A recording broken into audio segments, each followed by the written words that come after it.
Olá, o país inteiro vem acompanhando a votação do projeto que cria normas para a terceirização. Depois de várias e polêmicas votações na Câmara dos Deputados, o projeto chega agora no Senado Federal. Nós vamos conversar com o senador Lindbergh Faria sobre o tema. Senador, muito obrigada pela sua presença aqui no nosso programa. O tema divide opiniões. Há quem diga que são mais de 12 milhões de trabalhadores que precisam de uma segurança jurídica maior. No entanto, quem trabalha em outro regime que não terceirizado se sente assustado com a possibilidade das perdas dos direitos da CLT. O que o senhor acha dessa matéria? Olha, eu acho que é o maior ataque a direitos dos trabalhadores desde a época do governo Getúlio Vargas. Nossa. Eu estou falando da década de 40. Pois é, do século passado. Do século passado. E o que querem claramente aqui é reduzir salário de trabalhadores. Você sabe que teve um estudo de IESE, um trabalhador terceirizado que faz a mesma função de um funcionário contratado diretamente pela empresa, recebe um salário 25% menor. É um quarto. Isso é uma diferença muito grande. Acidentes de trabalho. Né? De 10 acidentes fatais de trabalho, 8 acontecem com empresas terceirizadas. Calotes. Aqui mesmo no Senado.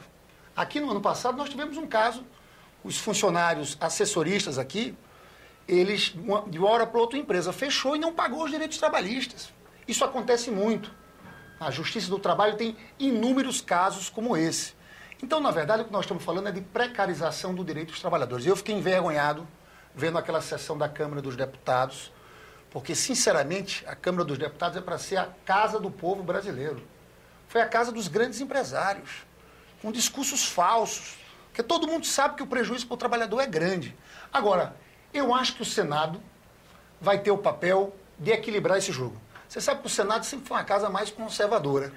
Revisora, muitas vezes chamada de revisora. Só que agora mudou tudo, porque a pauta que vem desse presidente da Câmara, Eduardo Cunha, é uma pauta mais do que conservadora. Redução de maioridade penal, terceirização, estatuto de família. Cada dia ele inventa uma coisa nova. Eu estou achando que agora o Senado é que vai parar essas coisas que vêm da Câmara. O Senado pode ser um polo progressista nas duas casas. A gente está querendo, inclusive, criar um bloco de senadores dos mais diversos partidos que se aliem. Eu estava conversando com o senador Cristóvão Buarque, com o senador Hélio José, com os senadores do PSB, para não ficar só no debate governo e oposição. Mesmo porque há questões suprapartidárias em xeque agora. Que alguns parlamentares são de oposição, mas são contra a redução da maioridade penal, são contra esse projeto de terceirização. Então a gente está querendo criar aqui no Senado um bloco progressista que seja uma resistência, um contraponto às posições do presidente da Câmara, Eduardo Cunha. O presidente Renan deu uma excelente declaração no dia de hoje. Disse, opa, aqui não vai ser assim. Esse debate vai ter que passar pelas comissões. Eu calculo pelo menos 4 comissões. Comissão de Direitos Humanos, Comissão de Assuntos Sociais, Comissão de Assuntos Econômicos, Comissão de Constituição e Justiça. O presidente Renan, então, disse, aqui não vai ser assim. Deu uma declaração hoje muito importante, falando que terceirizar as áreas fins... Isso é uma das polêmicas do projeto, né? Esse é o ponto para a gente fundamental. E é retirar direitos dos trabalhadores. O líder do PMDB, Eunício Oliveira, também deu uma declaração muito boa. Então, eu acho que o Senado vai equilibrar. Vai mudar esse ritmo e vai dar espaço para que o debate aconteça. Espaço que o debate aconteça. Você sabe que na Câmara esse projeto demorou 11 anos. E, sinceramente, aqui é uma preocupação nossa, porque o presidente da Câmara, Eduardo Cunha, foi até deselegante com o Senado. Ele disse, a posição do Senado... O Senado pode mudar, que nós vamos ter que depois, se a gente mexe no projeto, volta para a Câmara. A regra é Aí essa. ele disse, a última palavra é nossa da Câmara dos Deputados. Pois bem, o nosso esforço vai ser o seguinte, não devolver esse projeto enquanto Eduardo Cunha for presidente da Câmara dos Deputados. Nossa, declaradamente assim? Claro, não tem mais jeito. Ali está impressionante, eu estou muito horrorizado com o que está vindo da Câmara dos Deputados. Mas espera aí, senador, falando da terceirização, porque assim, o risco de... O rumo que toma esse projeto, ele é ameaçador para quem é CLTista, por exemplo. Mas o mérito de querer normatizar da segurança jurídica é válido, né? Não, se você... A proposta que está posta é que é meio arriscada, é isso? O que eles estão fazendo, na verdade, a discussão que era para existir, era da regulamentação do trabalho hoje da área meio, que já existe. E os trabalhadores, na verdade, não têm... isso que eu falei, não tem direitos consagrados. Então, a regulamentação da área meio era uma coisa importante. Mas o que é que eles fizeram? Sob pretexto de regular a área meio, eles abriram para todas as áreas. O que vai acontecer aqui é que vai haver uma migração de um trabalhador que é da empresa, vai para terceirizado. Eu vou dar um exemplo para você de bancos. E aí acaba férias, licença maternidade, isso não acaba. Terceiro. Não, isso não acaba, isso permanece. Esses trabalhadores terceirizados também são protegidos pela CLT. Tá. O que vai ter é isso, você terceiriza aquela mão de obra, há um aperto no salário, que sempre acontece na empresa terceirizada, não há investimento em segurança do trabalho, por isso o número de acidentes é muito maior, e há uma desresponsabilização por parte da empresa contratante. Vou dar o exemplo dos bancos. Os bancos, inclusive, fizeram um grande lobby para esse projeto ser aprovado.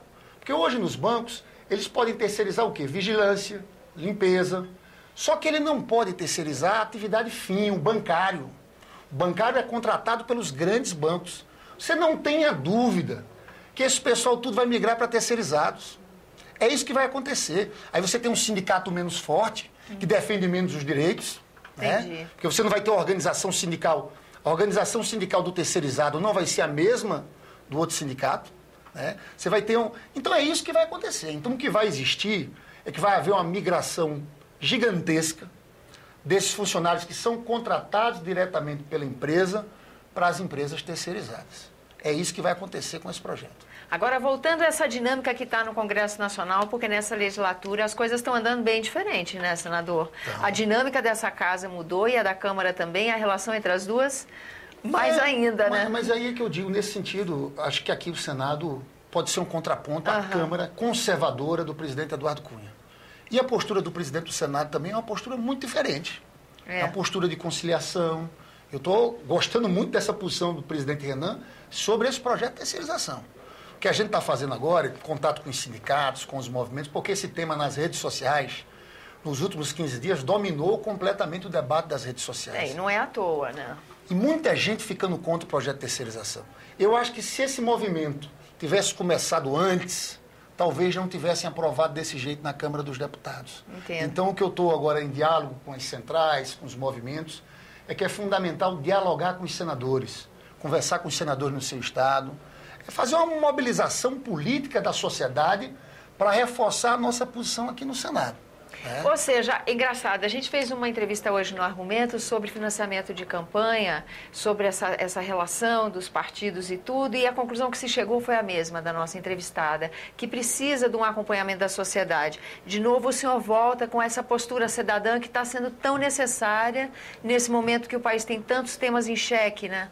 Claro, e esse é um tema que atinge muita gente. Pois é. Esse é um tema em que as pessoas vão sentir, vão fazer parte da sua vida. E que conversar com os senadores tem um efeito e tem uma função, né, senador? Exatamente. Eu, inclusive, coloquei no meu Facebook o e-mail de todos os senadores, porque eu acho que esse é um diálogo saudável, as pessoas expressar a sua opinião, né, porque eu acho que agora é o seguinte, olha, quem trabalhou em empresa terceirizada sabe do que eu estou falando. Tem muita gente que conhece. Esse é um tema que muita gente na ponta sabe do que a gente está falando. Com certeza. É um tema de alto impacto na opinião pública. Então, eu acho que agora essas pessoas continuarem mobilizadas, porque eu sinto que esse Senado Federal não vai nesse rito do presidente da Câmara, Eduardo Cunha, e aqui vai ser diferente esse debate sobre a terceirização. Está na hora da sociedade se manifestar, então, conversar com os parlamentares. Exatamente. Senador, queria agradecer a sua presença aqui no nosso programa, reiterar o convite para que o senhor venha mais vezes aqui no nosso programa. Claro, vamos falar sobre maioridade penal na próxima vez. Vamos falar semana que vem sobre redução da maioridade penal, vai ser bom. Eu quero agradecer você que nos acompanhou, lembrando que esse é o programa Argumento, que você pode fazer sugestões e críticas ao nosso trabalho pelo 0800 61 2211, ligação gratuita. E se você quiser rever esse ou outros nossos programas, senado.leg.br/TV. Até a próxima.